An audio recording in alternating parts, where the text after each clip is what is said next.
गीता अपने पति रमेश और दो छोटे छोटे बच्चों के साथ एक गांव में रहती थी। गीता का पति मजदूरी का काम किया करता था। वो लोग बहुत ही गरीबी की हालत में रहते थे। बहुत मुश्किल से 2 वक्त का खाना मिल पाता था। उसके अलावा किसी चीज पर खर्च करने के लिए उनके पास पैसे नहीं थे। रमेश की माँ भी काफी बूढ़ी और बीमार थी। उनकी जिंदगी इसी तरह चल रही थी कि अचानक एक दिन रमेश को काफी तेज बुखार आता है और सही इलाज न मिल पाने के कारण उसकी मृत्यु हो जाती है। गीता के पति का एक छोटा भाई राजू भी था, जो बहुत चालाक किस्म का आदमी था।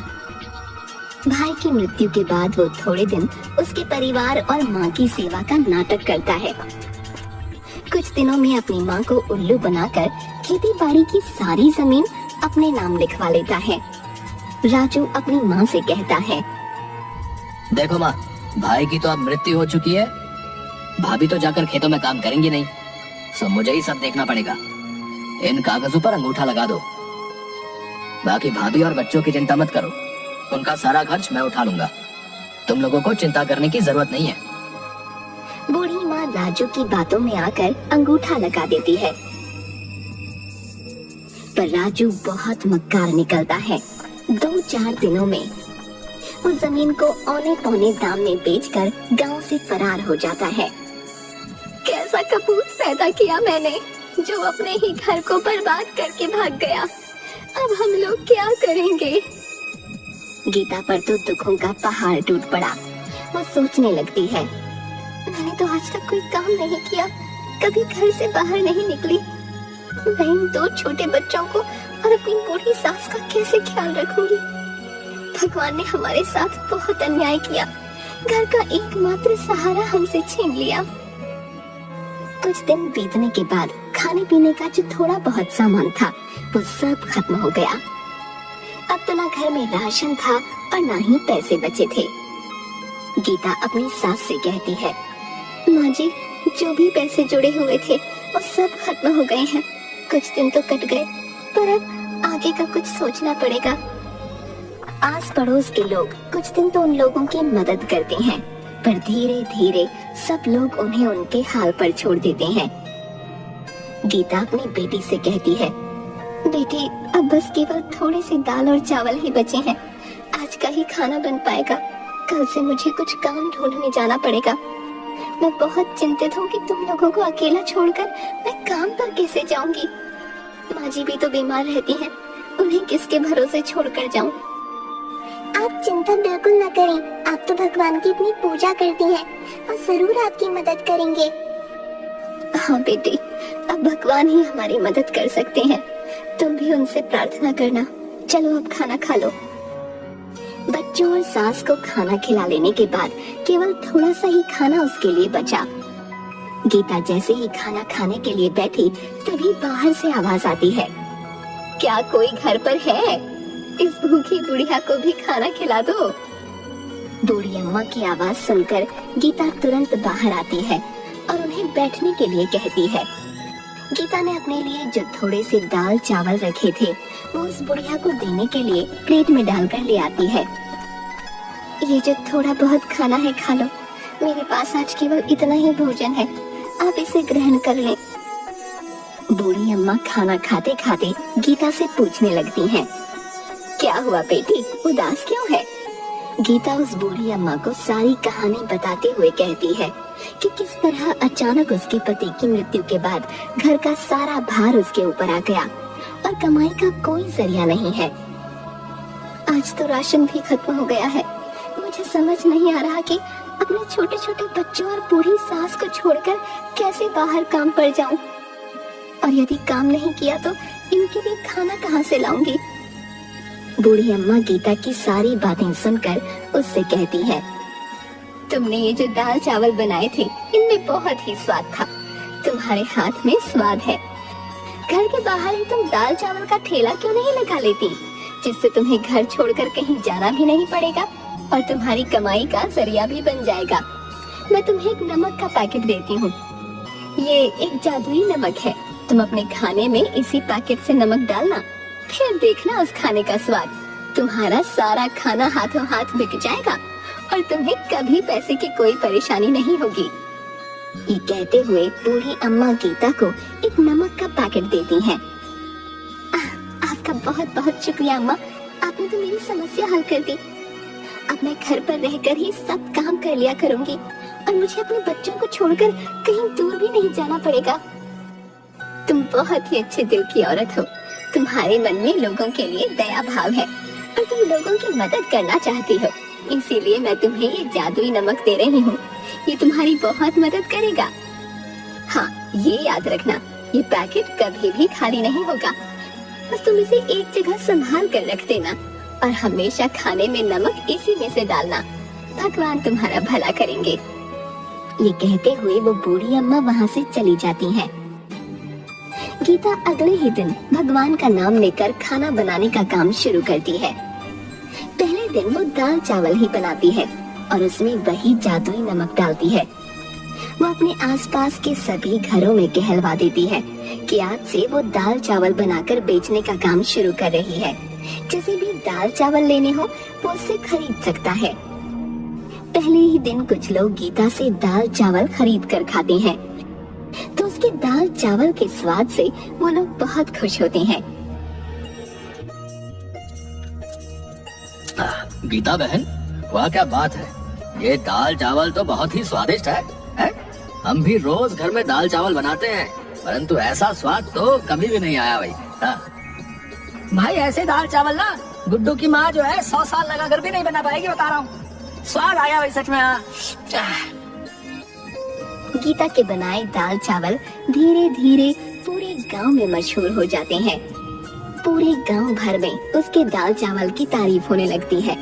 उस जादुई नमक के स्वाद ने अपना जादू चला दिया और गीता के बनाए दाल चावल गांव भर में मशहूर हो गए। अब गीता जितना भी खाना बनाती वो हाथों हाथ बिक जाता। गीता की अच्छी खासी कमाई होने लगी और उसके पास पैसे भी जुड़ने लगे। गीता अपनी सास से कहती है, माँ जी, हमारे बनाए दाल चावल पूरे गांव भर में सबको पसंद आ रहे हैं और रोजाना ग्राहक बढ़ते ही जा रहे हैं। अब हमारे घर में पैसे की कोई कमी नहीं है। मैं सोच रही हूँ क्यों ना मैं अपने साथ काम करने के लिए एक नौकर को रख लूं और हम दाल चावल के साथ साथ सब्जी और रोटी भी बनाकर बेचेंगे, जिससे कि हमारी कमाई और बढ़ेगी। हाँ हाँ, क्यों नहीं बेटी, तुम इतने मन से और साफ सफाई से खाना बनाती हो तो खाने में तो स्वाद आएगा ही। तुम इसी तरह मेहनत करती रहो, भगवान तुम्हें सफलता देंगे। बस फिर क्या था, गीता अगले ही दिन से मुन्ना नाम के एक लड़के को अपने साथ काम करने के लिए रख लेती है। खाना तो गीता ही बनाती थी, जिसमें वो जादुई नमक डालती, परंतु खाना परोसना, ग्राहकों से पैसे लेना और उन्हें खाना डाल कर देना, ये सब काम के लिए उसने मुन्ना को रख लिया। मुन्ना काफी गरीब था और चालाक भी। जब उसने देखा कि गीता का बनाया हुआ खाना इतना बिकता है तो वो सोचने लगा, क्यों ना मैं भी किसी तरह खाना बनाकर अपना अलग ठेला लगा लूं। यहाँ नौकरी करते तो मुझे 4 पैसे ही मिलने वाले हैं, परंतु अपने ठेले से मुझे अच्छी कमाई हो जाएगी। मुन्ना अपने दोस्त से कहता है, अरे यार, ये दिन भर की नौकरी करने के बाद मेरे हाथ में तो कुछ भी नहीं आता। इतनी कम तनख्वाह में भी भला गुजारा होता है क्या? है? मैं सोच रहा हूँ जब गीता औरत होकर इतना कमा सकती है तो मैं क्यों नहीं, मैं भी अलग ठेला लगा लूंगा। जब इस काम में इतनी कमाई है तो मैं अलग से ठेला लगाकर ज्यादा मुनाफा क्यों ना कमाऊं भाई? हैं? कब तक उस गीता का नौकर बना रहूंगा? पर भाई, ठेला चलाने के लिए तुम्हें गीता जैसा स्वादिष्ट खाना भी तो बनाना होगा कि नहीं? हैं? अभी तुम कुछ दिन उसे देख देख कर उसके जैसा खाना बनाना सीख लो, तभी नौकरी छोड़ना। हाँ, ये तो तू बिल्कुल ठीक कह रहा है। उसके जैसा स्वादिष्ट खाना बनाऊंगा तभी तो मुनाफा होगा। मुन्ना सोचने लगता है, गीता खाने में ऐसा क्या डालती है जिससे उसके खाने का स्वाद इतना बढ़ जाता है? ये बात पता करनी पड़ेगी। यदि मेरा खाना गीता के खाने की तरह स्वाद बनेगा तभी तो बिकेगा।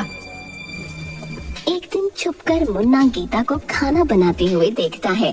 वो बहुत ध्यान से देख रहा था कि गीता ने कोई खास मसाले नहीं डाले, बस एक डिब्बे में से नमक निकाल कर खाने में डाला। मुन्ना सोच में पड़ जाता है, बस केवल नमक मिलाने से खाने में इतना अनोखा स्वाद कैसे आ जाता है? हो ना हो, इसी नमक में कोई खास बात है। यदि मैं इसका नमक का पैकेट चुरा लूं, तो मैं भी इससे जो खाना बनाऊंगा उसमें वैसा ही स्वाद आएगा जैसा कि गीता के खाने में आता है। बस फिर क्या था, मुन्ना लालच में आकर गीता का नमक चुरा लेता है और चुपचाप उसे अपने घर ले जाता है। गीता की बेटी ने मुन्ना को नमक चुराते हुए देख लिया था। वो सारी बात अपनी माँ को बता देती है। गीता ये सुनकर बहुत परेशान हो जाती है कि उसका नमक चोरी हो गया। अब उस जादुई नमक के बिना वो खाना कैसे बनाएगी। वो रोते रोते भगवान के आगे प्रार्थना करने लगती है। हे भगवान, मेरी मदद करो। वो बूढ़ी माँ जी जो मुझे नमक देकर गई थी, वो दुष्ट मुन्ना ने चोरी कर लिया। अब मैं क्या करूंगी, मेरी मदद करो भगवान।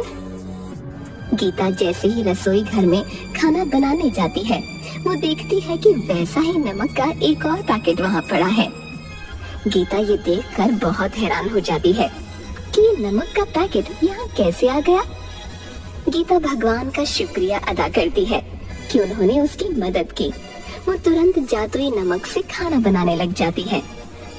उधर दूसरी ओर मुन्ना भी उस चुराए हुए नमक से खाना बनाकर अपने ठेले पर लगाता है और सभी लोगों से कहता है, आइए आइए और मुन्ना के ठेले पर आकर स्वादिष्ट खाना खाएं। लोग मुन्ना के ठेले पर खाना खाने आते भी हैं, पर जैसे ही वो लोग खाना मुंह में डालते हैं, उसे थूकने लगते हैं। अरे थू थू थू थू थू थू, हैं? इतना बेस्वाद और गंदा खाना है। इसमें तुमने नमक मसाले डाले हैं या जहर डाला भाई? हैं? थू थू थू थू थू थू।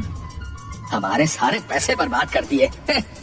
ये खाना तो कोई जानवर भी नहीं खाएगा। लाओ हमारे पैसे वापस करो। सभी लोग मुन्ना को भला बुरा कहने लगते हैं और अपने पैसे वापस लेकर वहाँ से चले जाते हैं। वो बहुत दुखी होता है कि उसने तो पैसे उधार लेकर बहुत सारा खाना बना लिया था, परंतु सारा खाना बर्बाद हो गया, जिससे उसका बहुत नुकसान हुआ।